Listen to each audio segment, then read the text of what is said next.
Et à l'occasion de la 16e journée nationale de l'audition, on va vous dire comment fonctionnent les oreilles, comment les protéger du bruit pour éviter les problèmes de surdité à tout âge. C'est vrai qu'on est de plus en plus nombreux, visiblement, à avoir des problèmes d'audition, en particulier nous qui avons des casques en permanence et à fond la caisse, n'est-ce pas Julie? au son maximum. Oui, oui. Ça fait partie des choses qui provoquent des problèmes d'audition. Oui, les deux grands ennemis de l'audition sont le bruit, les sons, évidemment quand ils sont forts et mal adaptés, et la pression. Vous avez tous connu ça en prenant un avion ou en plongeant. Donc ce sont les deux grands ennemis. Mais c'est vrai que dans la vie courante, c'est quand même le son qui est de plus en plus prégnant avec les téléphones portables, les smartphones, tout l'environnement. Et puis la musique qu'on entend de plus en plus fort. Quand vous allez dans certaines salles de concert, ça vous est tous arrivé, les murs tremblent du son. Et si vous êtes à côté, ça crée un vrai traumatisme. Pourquoi ? Parce que l'oreille est un organe. Alors franchement, si on se plonge dans l'oreille, dans sa physiologie, c'est un mécanisme magnifique, merveilleux. On va parler de la mort tout à l'heure, mais ça vous pose des problèmes. Restons positifs pour l'instant. Non, mais c'est pas ça. Ça veut dire que c'est un émerveillement, parce que c'est une construction vraiment magnifique, qui vous donne à la fois l'équilibre. Vous savez qu'on tient debout et on est en équilibre. L'oreille interne. Oui, l'oreille interne, où il y a des niveaux. Enfin, c'est vraiment quelque chose qui nous permet de savoir notre position dans l'espace. Mais l'oreille interne, ça n'entend pas. Ça entend l'oreille interne ? L'oreille, parce que ça s'appelle oreille. Pour moi, oreille, c'est quelque chose qui entend. Alors, l'oreille, c'est un ensemble complexe qui est fait d'une oreille externe, que vous connaissez tous, l'oreille, avec le pavillon et le conduit auditif. Après, derrière, vous avez le tympan, qui est une membrane qui vibre. C'est grâce à ça que ce son et cette vibration va être transmise à l'oreille moyenne, où là, vous avez un phénomène assez complexe avec des os qui transmettent le son. Et puis après, des canaux qu'on appelle des canaux semi-circulaires et des labyrinthes tapissés de cellules qui vont transmettre le son au bout du compte au nerf auditif qui va donner l'information au cerveau. T'as révisé, Marcel, ça se sent, t'as révisé. Je suis bon là sur t'es bon là. Et donc cette fameuse oreille interne, c'est quoi ?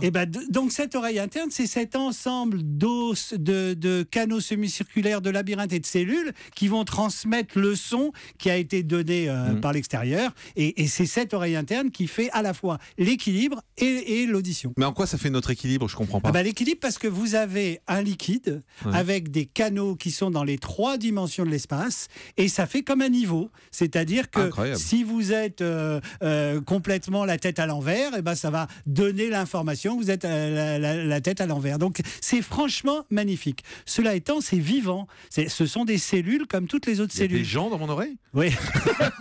Enfin, il y a vos cellules.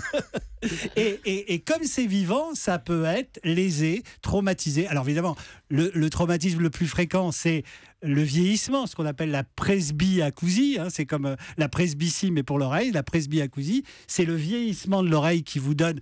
C'est pour ça que quand on vieillit, on entend un peu moins bien. Ça c'est irrémédiable, on peut rien faire contre Alors le il y a des gens qui vieillissent plus ou moins bien, et c'est irrémédiable, oui, parce qu'avec le temps, on perd un peu de son audition. Dr. Cohen. Mais Marcel, j'ai une question à te poser. Mais posez-la, dans les fêtes, souvent dans les fêtes de famille, etc., quand il y a de la musique, il y a souvent des personnes âgées qui viennent pour dire « Oh là là, le son est trop fort, voulez-vous baisser ?» Alors curieusement, ça voudrait dire qu'ils entendent plus que nous. Qu'est-ce qui se passe ? Pourquoi ils se plaignent ? Alors c'est extrêmement complexe parce que Julie. Mais quel salaud! C'est une attaque frontale. Mais je lui défendrai, Julie. S'il vous plaît. Le son est complètement traité. Cette information, c'est une information qui est traitée par le cerveau. Et donc, en fonction des individus, vous avez des sensibilités plus ou moins grandes, et puis des moments, il vous est tous arrivé d'avoir des sons qui vous agacent, qui vous irritent, qui vous mettent, qui vous énervent même. Et parfois, il y a certaines pathologies où on a même l'inverse, c'est-à-dire que les sons sont amplifiés. Comme c'est un phénomène, un mécanisme extrêmement complexe, vous avez toutes les possibilités. Ce qui explique que pour certaines personnes âgées, le son devient vraiment traumatisant, il est trop fort. D'accord. Donc aujourd'hui, qu'est-ce qu'on peut faire pour faire attention à son audition ? C'est forcément quand on va dans un concert, on distribue maintenant des bouchons, par exemple, dans les concerts ? Faire attention à son audition, c'est ne pas s'exposer trop et trop longtemps au bruit. Et alors évidemment, les jeunes qui mettent des casques à fond, ils bousillent leurs oreilles. C'est tout simple. Et c'est difficile, très très difficile à récupérer. Donc d'une manière générale, c'est le son et tout ce qui vous en donne.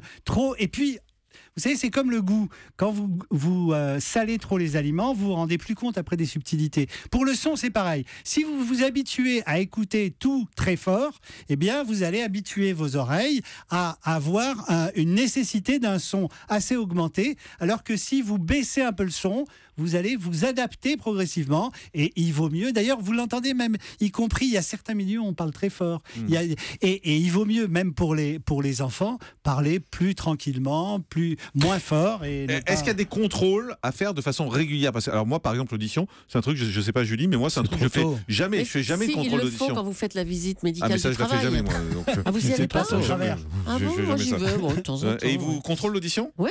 Et ils vous disent quoi? Vous entendez pas? Tout baigne. Je voudrais savoir, mais non, est-ce moi, que c'est le curieusement, j'ai une niveau... bonne Attendez, parlez audition. pas en même temps. Curieusement, j'ai une bonne audition, alors que, comme dit Jean-Marc, Vous écoutez très plusieurs fort. heures par jour ici, j'écoute très très Mais fort dans le docteur casque. Ichou, juste pour bien comprendre, il faut faire contrôler quoi? Tous les 10 ans, Alors, tous les 5 ans? Il faut faire contrôler. Dans l'enfance, si vous avez des troubles de l'apprentissage, etc., il faut vraiment aller regarder les oreilles, parce que ça peut être une des explications, parce que les enfants n'entendent pas, hein, tout simplement.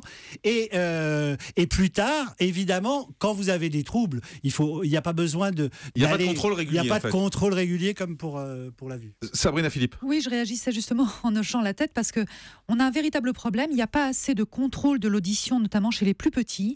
Or, un enfant qui a des problèmes d'audition va avoir des problèmes de comportement, notamment lorsqu'il rentre à la maternelle. Et on voit encore aujourd'hui, ça va vous effarer, des diagnostics d'autisme qui sont posés sur des enfants, alors qu'en fait, ils ont un problème d'audition. Donc évidemment, quand vous n'entendez pas, lorsque vous êtes dans votre milieu naturel, pour un enfant, ça fonctionne parce qu'il compense. Dès qu'il se retrouve à la maternelle, il ne comprend plus rien.